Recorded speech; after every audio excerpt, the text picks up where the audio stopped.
Hello everyone and welcome back to DMG. I've got a tragic story for you today. Rewind to a couple hours ago.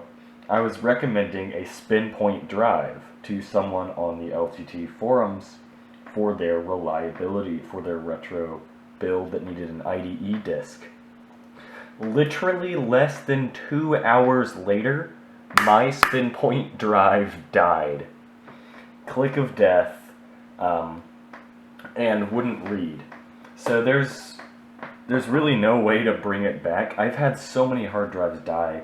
I've had 3 hard drives die this month. I have no idea. It's like a plague or something. Come to think of it, they've all been connected to the same power supply, but I doubt that is the issue. So, of course, I'm going to be taking it apart. Do I not have a bit that fits this? It's like a really weird size. Okay, here we go. And they're quite tight. Now this is an 80 gig IDE Molex drive from, I believe, 2006. Yeah, 2006, third month, or maybe third week. Probably third month. AKA March.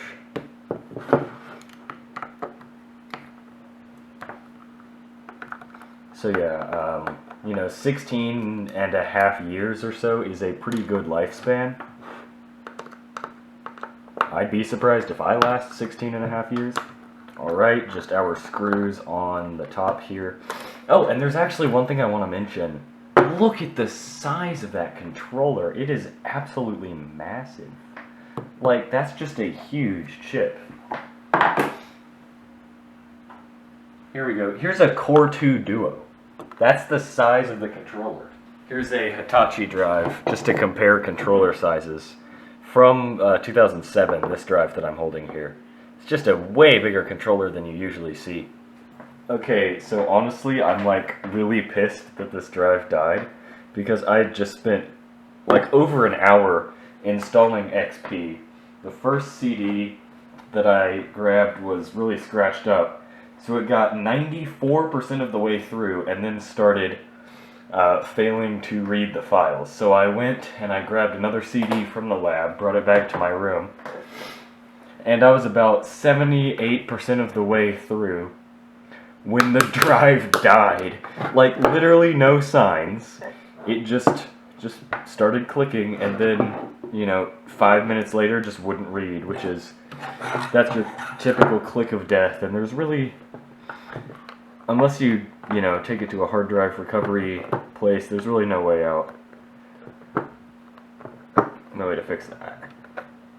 This is some of the tightest seal that I've ever encountered on a drive. Makes me think that there is another screw. I don't see where it would be, though. Okay, it's here. Yep, that's a screw. One of the same head, it looks like, but just flat so that it fits under the sticker. So then, I figured out that my motherboard wouldn't boot from SATA disks, even though it has 4 freaking SATA ports. It only boots from IDE disks. Those only work once you're in the OS. Alright, there we go. Have I taken one of these apart before? This looks really familiar.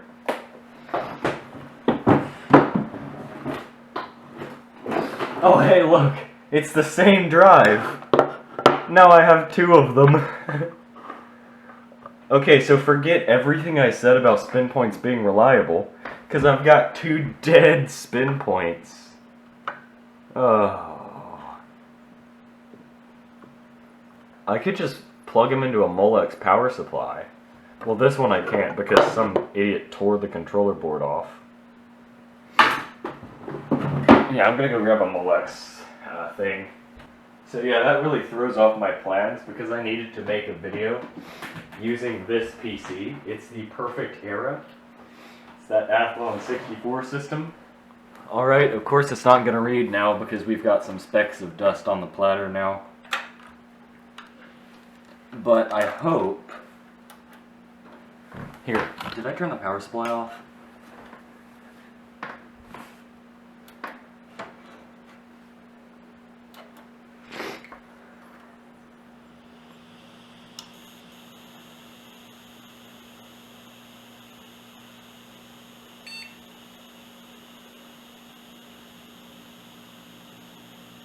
I might need to plug in the IDE connector.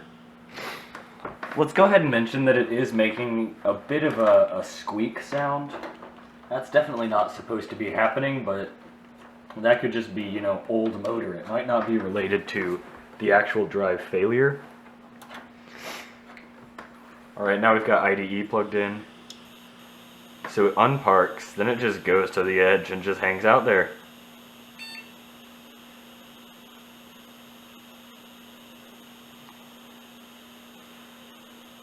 PC says it's trying to read the drive, but it's doing floppy seeks and stuff.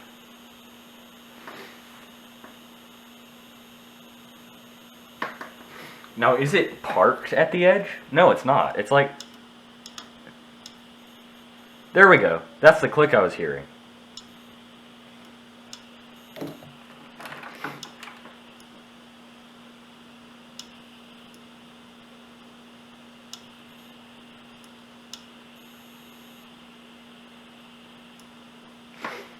So there we go. That's our failure. It just does that over and over again. It's failing to read a track right about there. So then it just goes back, and then it tries again, and then it can't read. Oh my... Okay, I've never like put my hand by a hard drive while it's running. These move a lot of air. It's like, what are you doing? Okay. Yeah, that drive is just never going to work again. That is completely an irreparable failure. And this is a landing zone based drive. So, honestly, that kind of does explain why it failed near the head, because those are more prone to head failures from what I understand. Oh, I scratched it up with my screwdriver. There's like, here, I don't know if the camera can see it. Oh, it's focusing on the reflection. It's trying to focus on the reflection. There we go. With my screwdriver, I like etched a little line around the edge. It keeps trying to focus on the drive reflection and not the drive itself. There we go. So, because I have a literal identical dead drive that's just missing the controller, and is really scratched up, but that'll just make it more fun. I want to take off the controller and see what it does. I'm going to take the controller and power board off of this drive and slap it on the other so that I can get Molex into it. Now this drive is just really gross and dirty. It's just like, it looks like it doesn't wash its hands after using the toilet. It's just, you know, it's just in awful condition. So, we got our thicky boy controller board off. I'm also going to need to... Oh! Look at the difference in cleanliness from where the foam was and where the foam wasn't. That looks like it's been underwater for like 80 years, and this looks like it just came out of the factory. Alright, gamers. Time for an epic controller board swap. So I'll need to, just for time's sake, I won't use every single screw, and also for, because I literally just dropped one and can't find it. Sorry, I'm not feeling well, so if my voice is like weird, that's why. So we've got this scratched to hell drive. And where'd my Molex go? Here we go.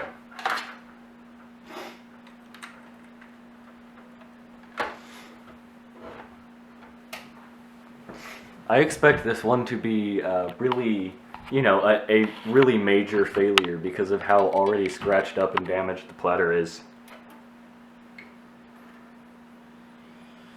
It spins up, makes the same high-pitched whine. I don't think it's even attempting to read. No, it just shut off. We'll try that again. The computer just knows it's gone. Yeah, no, we're not having any luck with this drive today. Or ever. I mean, yeah, it's got some deep scratches, so I kind of expected that. The only other IDE disk I have is another Spinpoint. It's a 40 gig. And honestly, I don't know if I can trust them at this point. But, there's really nothing else I can do with these drives other than, I don't know, use them as hamster tombstones, put them on display somewhere. You know, whatever you can do with dead drives. Well, actually, no. I can look at the magnets, which is what I will do. I believe this is the new drive because it is still warm. Yes, this is the newly dead drive. Do I still have the lid for the old one, in fact? No, I don't. I just have more freaking dead drives. Wow, that's interesting. Wow. Look at those magnets. That's really well built. Those are heavier than any other hard drive magnets I've felt. And the actual head assembly is very well made. It's a shame that this drive doesn't work, because it's honestly just a really nice one. Its spark mechanism is very weak. Like, doesn't look like there's any damage to the head. I wonder if it was just platter wear, or... I mean, it's rubbing on the platter now, but that's probably because I screwed it up. Shame. Like, the magnets are stuck together so well that I can't even... Ooh! Ow! Okay, I pinched my finger, but I got them apart.